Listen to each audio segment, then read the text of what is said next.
स्त्रियों को अपने मायके कभी इन 4 दिनों पर नहीं जाना चाहिए, होता है महाअनर्थ। दोस्तों, इस वीडियो में हम जानेंगे कि स्त्रियों को ऐसे 4 दिनों पर कभी अपने नैहर क्यों नहीं जाना चाहिए, वरना स्त्रियों का परिवार टूटने लगता है तथा परिवार पर बहुत ही अशुभ प्रभाव पड़ता है। तो जान लीजिए कौन से ऐसे 4 दिन हैं जिन दिनों पर स्त्रियों को कभी भी अपने मायके नहीं जाना चाहिए। तो आइए जानते हैं। धार्मिक शास्त्रों में विवाहित महिलाओं के लिए बहुत सारे रीति रिवाज और धर्म कर्म बताए गए हैं। इनमें से ससुराल से मायके और मायके से ससुराल जाने का सही समय का भी उल्लेख है। साथ ही यह भी बताया गया है कि मायके में कब जाना शुभ होता है और कब जाने से हानि होती है।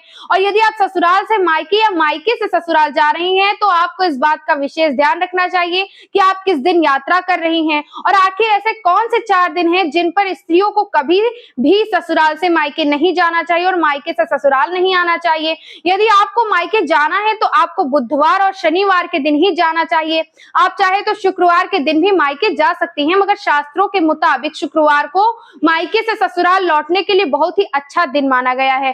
शास्त्रों के अनुसार एक पक्ष यह भी है कि बुध और चंद्रमा दोनों शत्रु होते हैं और महिलाओं की कुंडली में यदि चंद्रमा प्रबल है और बुध कमजोर है तो बुधवार के दिन भी महिलाओं को मायके नहीं जाना चाहिए। साथ ही साथ ससुराल से मायके जाने के लिए चतुर्थी और अष्टमी का दिन सबसे ज्यादा शुभ माना जाता है। मगर आप यदि 9वीं के दिन ससुराल लौटना चाहती हैं तो ये ना करें, बल्कि आपको मायके जाकर कम से कम 5 दिन तक वक्त जरूर बिताना चाहिए। आप वापसी के लिए पूर्णिमा का दिन चुन सकती हैं या फिर आप एकादशी के दिन भी ससुराल वापस आ सकती हैं। तो आइए जानते हैं कि वह 4 दिन कौन से हैं जिन दिनों स्त्रियों को मायके नहीं जाना चाहिए। नंबर 1, आपको मायके जाने के लिए कभी भी चंद्र ग्रहण, सूर्य ग्रहण और अमावस्या के दिन का चुनाव नहीं करना चाहिए। यदि आप इस दिन मायके पहुंचती हैं तो मायके के लोगों को धन की हानि होती है तथा आपके वैवाहिक जीवन में तनाव बढ़ सकता है, इसलिए इन दिनों में मायके ना जाएं। और नंबर 2, वहीं आप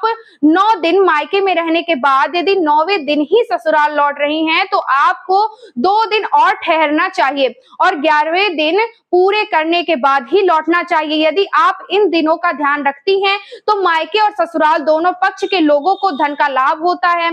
और नंबर 3, यदि किसी दिन आपके मायके से ससुराल वापस लौट रही हैं या मायके जा रही हैं और उस दिन अचानक से कांच टूट जाता है तो उस दिन की यात्रा आपको टाल देनी चाहिए। और नंबर 4, आपको कभी भी अपने जीवन साथी से झगड़ा करके यात्रा नहीं करनी चाहिए, ऐसा करने से अत्यंत अशुभ प्रभाव पड़ता है और ससुराल और मायके दोनों पक्ष में धन की हानि होती है। मित्रों, जब बेटियां मायके से ससुराल जाती हैं तो हमारे भारतीय परंपरा में माता पिता अपनी बेटी की खुशी के लिए उसे कुछ ना कुछ अवश्य देते हैं। यह अक्सर देखा गया है कि जब भी बेटियां अपने मायके जाती हैं तो कुछ ना कुछ लेकर आती हैं, जिन चीजों की जरूरत रोजमर्रा की जिंदगी में उनकी बेटी को पड़ती है, क्योंकि कई बार हम खुशी खुशी अपनी बेटियों को बहुत सी ऐसी चीजें दे देते हैं जिसे देना अशुभ माना जाता है। हिंदू धर्म शास्त्रों के अनुसार बहुत सारी रीति रिवाजों के अनुसार गलत चीजें यदि बेटियां शादी के बाद ले आती हैं अपने घर तो उसके गृह परिवार में अशांति आ जाती है, तनाव का माहौल हो जाता है,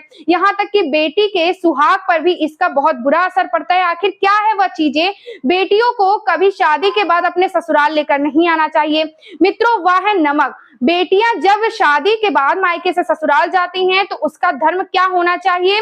नए घर में प्रवेश करते वक्त सबको साथ लेकर चलना, सबसे अच्छे से बात करना और जो भी रिश्ता उससे जुड़ा है उन सभी रिश्तों में मिठास घोलना। ऐसे में यदि वह मायके से नमक लेकर ससुराल में प्रवेश करेगी तो उसका रिश्ता टूट सकता है, रिश्ते खराब भी हो सकते हैं, उससे जुड़ा हर रिश्ता नमकीन हो सकता है। इसलिए बेटियों को विदा करते वक्त नमक लेकर नहीं आना चाहिए। माता पिता को भी इस बात का ध्यान रखना चाहिए कि आपको कभी भी अपने यहाँ से अपनी बेटी को नमक नहीं देना चाहिए। उम्मीद है कि यह जानकारी आपको अवश्य पसंद आई होगी। जय भोलेनाथ, जय माता लक्ष्मी।